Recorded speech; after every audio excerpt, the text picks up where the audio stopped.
안녕하세요. 매일 새로운 사연을 전하는 읽어주는 사연 라디오입니다. 구독과 좋아요, 많은 공유 부탁드립니다. 오늘의 사연 시작하겠습니다. 안녕하세요. 결혼 1년 만에 이혼해 지금은 새 인생을 준비 중인 올해 34살 여자입니다. 이혼하게 된 이유를 제공한 건 전적으로 신우랑 시어머니 때문이었지만 중요한 상황에 말 한마디 똑바로 못하는 못 믿어온 남편도 이 이혼에 있어서 아무 잘못이 없다고 할 수는 없겠네요.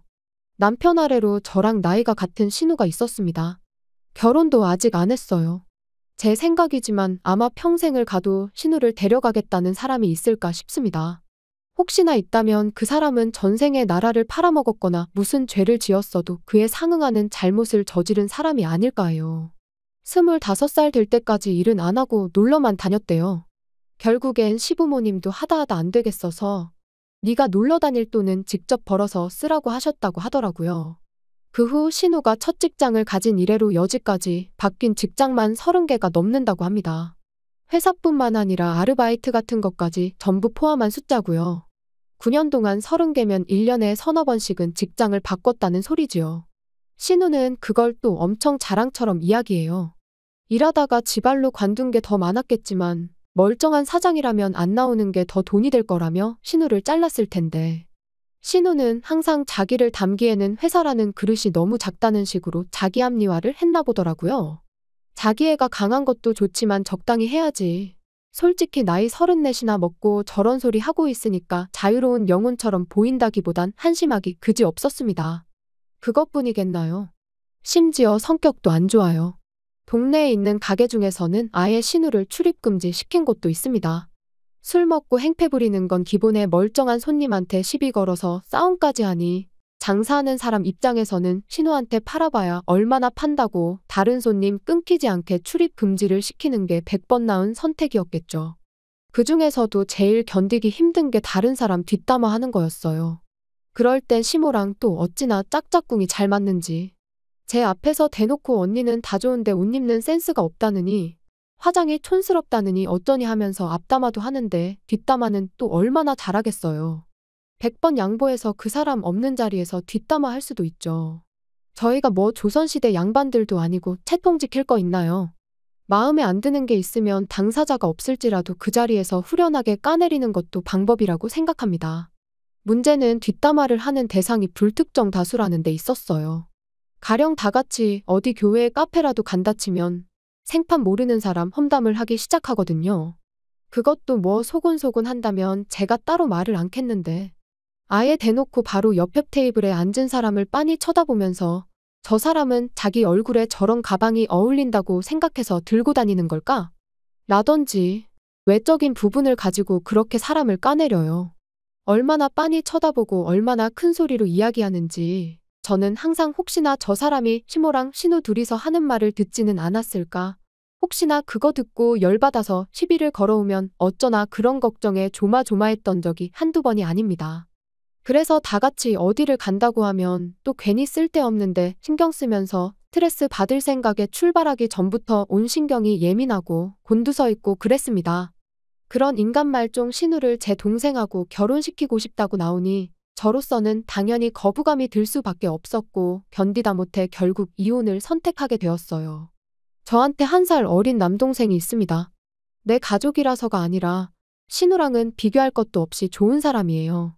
객관적으로 봐도 공부 열심히 해서 좋은 대학 들어가고 거기서도 열심히 공부해서 정말 알아주는 회사 들어갔어요. 세금 떼고 그러면 많이 줄기는 하지만 그래도 억대 연봉으로 일을 시작하게 되었고요. 저희 집이 지방이다 보니 원래는 동생도 그렇고 저도 그렇고 각자 직장 근처에 작은 원룸 구해서 살고 있었거든요. 그런데 동생이 취직 2년 차에 집에서 돈을 좀 빌리고 해서 전세를 하나 얻어서 같이 살자고 제안을 해왔어요. 한 가족인데 같이 살면 되지 뭐하러 월세로 두 군데다 돈 쓸 이유가 뭐가 있냐고요. 집에서 돈을 빌리긴 했지만 전세금 대부분은 동생 돈이었고 그만큼 집 구할 때 사실 자기 회사에서 가까운 데 구해도 충분했는데 저 출근하는데 힘들면 안 된다고 중간 정도의 위치를 구할 만큼 생각도 깊은 동생입니다. 그리고 그렇게 동생하고 같이 살면서 저도 돈을 많이 절약할 수 있었고요. 동생하고는 결혼하기 직전까지 같이 살았어요. 결혼하면서 제 짐 중에 중요한 건 다 챙겨왔다고 생각했는데 그 와중에 두고 온 게 있었어요. 신혼집이 동생 사는 집하고는 거리가 조금 있는 편이라 택배로 보내달라고 했는데 동생이 오랜만에 얼굴도 볼 겸 직접 가져다 주겠다고 하더군요. 그래서 주말에 겸사겸사 같이 점심 식사를 하기로 했는데 그날 신우랑 시어머니가 심심하다고 저희 집에 연락도 없이 찾아온 겁니다. 동생하고 선약이 있어서 저는 나가봐야 한다고 말을 했는데도 불구하고 동생이 시어머니보다 중요하냐는 말도 안 되는 소리로 약속을 미루라고 하더군요. 이미 동생은 차 끌고 출발한 상황이라 도로 돌아가라고 하기도 뭐한 상황이었고요. 남편이 그럼 동생도 같이 해서 점심 식사를 하면 되지 않겠냐고 했는데 동생이 낯가림이 심한 편이라 과연 같이 식사를 할지 싶었어요. 아니나 다를까 동생한테 전화를 했더니 상황이 그러하다면 물건만 전해주고 자기는 그냥 돌아가겠다 했어요. 식사야 나중에 해도 되는 거 아니냐면서요. 주말이라 차가 막혀서 오는 데만 1시간쯤 걸릴 텐데 헛걸음 시킨 것 같아서 너무 미안하더라고요. 그 와중에 신우랑 시모도 괜찮다는데 뭐가 문제냐면서 먹고 싶은 거 정해놨으니 바로 가자고 저를 재촉했어요. 아니, 동생이 오기로 했는데 가긴 어딜 가냐고. 나가더라도 동생 오고 나서 가는 게 맞지 않냐고 했더니 어차피 차 끌고 오는데 여기로 오라 그러나 저기로 오라 그러나 똑같은 거 아니냐고 짜증을 내대요. 분위기가 험악해지니까 남편이 처남한테는 내가 잘 말해줄 테니까 일단 나가자고 저를 잡아 끌었고요. 그렇게 동생은 오는 도중에 또 목적지를 바꿔야 했고 방향이 다른 곳이었다 보니 거기서 또 30분 정도를 낭비해야 했어요. 그렇게 도착한 동생한테 그나마 시어머니가 여기까지 왔는데 먹고 가라면서 옆에 있는 의자를 빼주긴 했지만 이미 식사가 한참인 와중이었고 동생도 예상했던 대로 불편한 자리에서 밥까지 먹고 싶지는 않았는지 감사하지만 마음만 받겠다며 극구 사양하고 저에게 전해줘야 할 물건만 전해주고 자리를 떠났습니다. 지금 생각해도 그때는 제가 동생한테 몹쓸 짓을 했다는 거 인정합니다.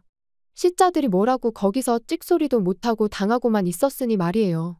제가 팔려가는 결혼을 한 것도 아닌데 신우나 시모 성격을 알다 보니까 괜히 더러운 꼴 보기 싫어서 참았다는 게 지금 생각해보면 정말 한심할 따름입니다. 아무튼 그렇게 동생이 돌아갔는데 신우가 먼저 입을 열더라고요. 동생의 누나인 저를 바로 앞에다 두고 동생 뒷담화를 시작한 거예요. 결혼식 때 어디서 저런 비리비리한 사람이 왔나 했더니 그게 언니 동생이었냐고요. 신우 말이 끝나기 무섭게 시모가 옆에서 깔깔대기 시작했어요. 그러더니 신우가 왕년에 잘 나가던 이야기를 꺼내더라고요. 자기 한참 클럽 다니고 그럴 때 저런 피죽도 못 얻어먹은 것 같은 놈들은 자기 포스에 눌려서 말도 못 붙이고 그랬다나 어쨌다나. 그걸 또 시모가 그래서 밥 안 먹고 그냥 돌아간 거 아니겠냐고 받아쳐주면서 깔깔거리더라고요. 다른 사람도 아니고 가족인데 말이 너무 심한 거 아니냐고 한마디 했더니 뭐 찔리는 거 있냐면서 더 좋아하는데 이 사람들은 인성이 답도 없구나 싶었습니다. 그래서 제가 한마디 했어요. 동생이 지금 얼마나 잘 나가는 줄은 알고 그런 말 하냐고요. 어머님 아들하고 제가 버는 돈 둘이 합쳐도 내 동생이 버는 돈만 못한 건 알고 말하는 거냐고. 한참 어릴 때 클럽 다니고 놀러 다닐 때야 그랬지. 지금은 아가씨 같은 사람이 동생한테 아무리 들이대봤자 내 동생이 눈을 꿈뻑이라도 할 것 같냐고. 아니, 말이나 붙일 기회나 있을 것 같냐고 제대로 한 방 먹여줬지요. 솔직히 시어머니고 신우고 나발이고 그냥 그 자리에서 한바탕 할 생각으로 내질렀던 말인데 당장 두 사람이 똥 씹은 표정을 하고 있긴 했지만 제 예상보다 크게 덤벼들지 않더라고요. 남편도 분위기가 이상해지는 걸 직감했는지 식사도 다 마쳤는데 동생이랑 어머니는 자기가 모셔다 드리고 오겠다고 당신은 택시 타고 먼저 집에 돌아가라고 하면서 상황을 정리했어요. 지금 생각해보면 택시 타고 돌아가야 하는 게 제가 아니라 두 사람이었는데 그때부터 남편이 못 믿어온 사람이라는 걸 알고 앞으로라도 확실하게 중간 역할을 해달라고 부탁을 했어야 했는데 왜 짚고 넘어가지 않았나 그런 생각이 드네요. 아무튼 문제는 그 이후였어요. 신우랑 시모 입 다물게 만들어주려고 꺼낸 말이었는데 본의 아니게 그 과정에서 동생의 연봉을 까버린 게 문제라면 문제였습니다. 시어머니가 저만 잠깐 좀 보자고 해서 저 혼자 시댁에 찾아갔는데 난데없이 시모가 신우랑 동생을 이어주면 어떻겠냐는 이야기를 꺼내왔거든요. 순간 제가 무슨 소리를 들은 건가 싶었습니다. 잘못 들은 건가 싶었는데 말 그대로 시어머니는 신우를 제 동생에게 시집 보낼 계획을 세우고 있었더라고요. 신우도 옆에서 동생분 지금 혼자 사신다고 하지 않았냐고. 존칭까지 쓰면서 집안일 다 해주는 누나랑 살다가 혼자 살게 되었으니 얼마나 외롭고 힘들겠냐고. 옆에 여자가 한 명 필요하지 않겠냐고 거들더라고요. 동생도 33살이니 당연히 결혼 생각을 해야 할 나이는 맞긴 하지만 결혼 상태는 자기가 정하는 거 아니겠냐고. 당장 부모님이 정략 결혼을 시켜도 안 한다고 할 텐데 제가 하란다고 하겠냐고 한마디 했죠. 그랬더니 신우가 자랑처럼 이야기하더라고요. 이날이 때껏 자기 인생에서 자기가 먼저 꼬셔서 안 넘어온 남자가 없다고 동생분도 지를 분명히 마음에 들어할 거라는 소리를 자신있게 하면서요. 저라면 쪽팔려서라도 그런 말 못할 텐데 그날 식사할 때도 동생분이 자기를 보는 눈빛이 심상찮았다면서 일단 자리만 만들어주면 넘어오는 건 시간 문제니 그렇게 알라고 하는데 어이가 없어서 한숨도 나오질 않았어요. 그게 말이나 되는 소리냐 했더니 이번엔 시모가 나서서 요즘 시대에 겹사돈 그런 게 문제나 되겠냐면서 당신은 그런 보수적인 사람이 아니라 깨어있고 열려있는 사람인 게 얼마나 다행인 줄 아냐면서 아주 모녀가 쌍으로 김칫국을 마시고 있더라고요. 겹사돈 되고 그런 게 문제가 아니지 않냐고. 나한테 말해봐야 소용도 없고 동생 의사가 제일 중요한 건데 왜 벌써 그렇게 하기로 결정을 내리고 통보를 하고느냐고 따졌습니다. 시어머니는 뭐가 문제냐는 듯한 표정을 하고는 어디 가서 우리 딸 같은 사람 못 만난다. 눈 씻고 찾아봐도 저런 애 또 없을 거다 한마디 하길래 그건 맞기는 맞다고 한마디 해줬네요. 세상에 신우 같은 사람이 또 어디 있겠냐고. 34살 먹고 변변찮은 직장도 없지. 술주정부리다 동네 술집이란 술집에서는 출입 금지까지 당했지. 아직도 20대 때 이 남자 저 남자 만나고 다닌 걸 자랑스럽게 생각하고 다니지. 하기사 인생에 좋았던 시절이 그때밖에 없는데 그때 추억이라도 뜯어먹고 살아야지 안 그러면 비참해서 인생에 재미나 있겠냐고. 두 눈 씻고 찾아봐도 신우 같은 사람 못 찾는다는 말에는 전적으로 동의한다고 한마디 해줬습니다. 어떻게든 제 마음에 들어서 동생하고 자리라도 만들어보겠다고 눈치 보던 신우가 저 말이 끝나기 무섭게 저한테 고래고래 소리를 지르더라고요.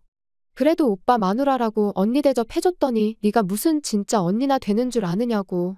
나 어렸을 때 너 같은 애들은 감히 내 눈도 못 마주치고 혹시나 내 심기 건드릴까봐 바닥 보고 걸어 다녔다고 성질을 부리면서요. 그래서 또 옛날 얘기 꺼낸다고. 그때 바닥 보고 걸어 다녔던 친구들 지금 뭐하고 사는지 요즘 인터넷도 잘 돼 있는데 한번 찾아보라고 했어요. 모르긴 몰라도 아가씨보다 훨씬 대단한 인생 살고 있을 거라고. 내세울 거라곤 옛날 이야기밖에 없는 주제에 직장이나 구하고 그 입을 놀리라고 한마디 해주고 말았습니다. 맨날 센 척만 하던 신우가 그 말을 듣고 나선 갑자기 빼엥 눈물을 짜기 시작하더라고요. 눈에는 도끼가 가득 맺혀가지고 뭐라고 하는지 못 알아들을 정도로 혼자 소리를 질러대기 시작하는데 시모가 저한테 어떻게 그런 심한 말을 할 수가 있냐며 뭐라 한마디 하대요. 가족이면 응당 가족의 허물을 덮어줘야 하는 거 아니냐. 그런데 어떻게 그런 말을 할 수 있느냐고 하길래 허물이라고 하는 거 보니 어머님도 아가씨가 무슨 문제가 있는지 잘 알고 계시는 것 같은데 가끔은 감싸만 주는 것보다 독하게 한마디 해주는 게 더 도움이 되기도 한다고. 이번 기회에 신우 사람 만들어주는 게 어머님 인생에서나 신우 인생에서나 더 도움이 되지 않겠냐고 한마디 했습니다. 그 순간만큼은 정말 머리채 잡고 주먹 다짐이라도 할 것 같은 일촉즉발의 상황이었어요. 신우가 싸움을 얼마나 잘하는지는 몰라도 더 있다가는 더러운 꼴 볼 수도 있겠구나 싶어서 급하게 제 할 말만 다 하고 부랴부랴 집으로 돌아왔습니다. 집에 돌아오는 길에 아마도 시어머니가 남편한테 전화해서 방금 시댁에서 무슨 일이 있었는지에 대해서 다 말을 해줬나 봐요. 문 열고 들어오자마자 남편이 잠깐 이야기 좀 하자면서 무서운 표정을 짓고 있었거든요. 집에 오는 길 내내 남편이 어떻게 나오느냐에 따라서 저도 이 결혼 생활을 이어가야 할지 말아야 할지 큰 결심을 했던 상황이라 별로 두렵진 않았습니다. 하지만 하나 기대한 게 있다면 아무리 자기 어머니고 동생이라고 해도 아닌 건 아니라고 할 수 있는 단호한 모습을 보여줬으면 했어요. 그 기대는 집에 도착하자마자 깨지긴 했지만요. 남편이 제 얼굴을 보자마자 말하기를 처남하고 동생하고 이어준다는 게 집안 분위기를 개판을 만들어야 할 만큼 큰일이었냐고 따지고 들었거든요. 남편한테 입장 바꿔 생각해보라고. 신우가 억대 연봉 받고 잘 나가는데 내가 갑자기 내 알코올 중독자 동생을 신우랑 결혼시키면 어떻겠냐고 물어오면 당연히 기분 안 나쁘겠냐고요. 이 집구석 식구들은 역지사지라는 말이 무슨 말인지도 모르는 것 같아 보였습니다. 입장 바꿔 생각해 보라고 했더니 남편도 뭐라 할 말이 없었는지 잠깐 아무 말도 못하고 가만히 있더라고요. 그러더니 동생을 감싸주는데 급급했습니다. 걔가 하면 잘하는 앤데 기회가 없어서 그런 거라고, 결혼해서 가정을 이루면 어련히 잘하지 않겠냐고 묻는데 차라리 걔가 똥을 참지 신우가 바뀔 사람이냐고. 오히려 그렇게 결혼시켜놓고 다른 남자 집에 끌어들이지만 않으면 다행 아니겠냐고. 겹사돈 그런 걸 떠나서 내 동생이 어디서 신우 같은 걸 결혼 상대라고 집에 데려오면 다리몽댕이를 부러뜨려서라도 결혼 못하게 막을 거니 절대 신우랑 내 동생이랑 연관짓지 말라고 했어요. 그랬더니 남편이 저보고 생각이 너무 짧은 거 아니냐고 하면서 나무를 보지 말고 숲을 보랍니다. 뭔 소리를 하는가 했더니 지 동생이랑 엄마랑 똑같은 소리를 하고 있네요. 솔직히 처남이 비리비리하고 외모도 좀 딸리지 않느냐고. 앞으로 처남한테 결혼하겠다고 들이대는 사람이 있으면 100이면 100 처남이 버는 억대 연봉을 노리고 결혼하겠다는 사람일 거라는 겁니다. 결혼하면 그 누군지도 모르는 여자 집으로 처남이 피땀 흘려 번 돈이 흘러 들어갈 텐데 그럴 바에 한 가족인 우리 집에 쓰는 게 맞지 않겠냐면서요. 그 말 듣자마자 이혼을 결심했던 것 같아요. 이 집구석 사람들 중에 남편만큼은 정상이라고 생각했는데 다 그 나물에 그 밥, 똑같은 놈들이었던 거죠. 더 묻고 따질 것도 없겠다 싶어서 겹사돈이 문제가 아니고 나도 당신하고 이혼할 생각이니 그렇게 알라 한마디 해주고 그 길로 짐 싸서 나왔습니다. 동생 신세는 지고 싶지 않았는데 갈 곳이 마땅히 동생 집 말고는 없더라고요. 제가 찾아온 걸 보고는 동생이 놀라서 무슨 일이냐고 묻길래 자초지종을 다 말해줬습니다. 그나마 다행인 건 동생이 결혼을 전제로 만나고 있는 사람이 있다는 거였어요. 같은 직장에 몸담고 있는 사람이라고 하니 적어도 신우처럼 머릿속에 똥만 가득 찬 사람은 아닐 테니까 안심이 되더라고요. 어차피 매형 동생분하고 결혼은커녕 앞으로 만날 일도 없을 것 같은데 매형한테 잘 이야기해서 풀면 어떻겠냐고. 누나가 이대로 이혼하면 나 때문에 이혼하게 되는 것만 같아서 마음이 무겁다고 하길래 그런 생각은 하지 말라고 했습니다. 너 때문이 아니라 너 덕분에 이혼하는 거라고. 걔한테 비교하자니 걔한테 미안할 만큼 되먹지도 못한 인간들로 이루어진 집구석인 걸 덕분에 알게 되었으니 더 늦기 전에 이혼하는 게 천만다행 아니겠냐고요. 아무튼 그렇게 남편과는 이혼을 하게 되었어요.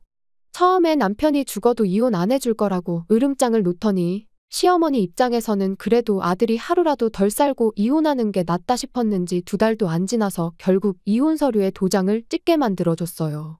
그렇게 1년 길지도 않은 결혼 생활에 종지부를 찍고 혼자가 되었습니다. 동생이 결혼할 상대가 생겼다니 동생 집에서 머무는 게 그 여자 입장에서는 똑같은 시짜짓하는 신우처럼 보일 수도 있겠다 싶어서 지금은 다시 혼자서 살고 있어요. 하지만 아무리 혼자서 살게 되었다고 한들 그 인간만도 못한 집구석에서 한 가족으로 살고 있는 것보다는 100배 1000배 낫네요.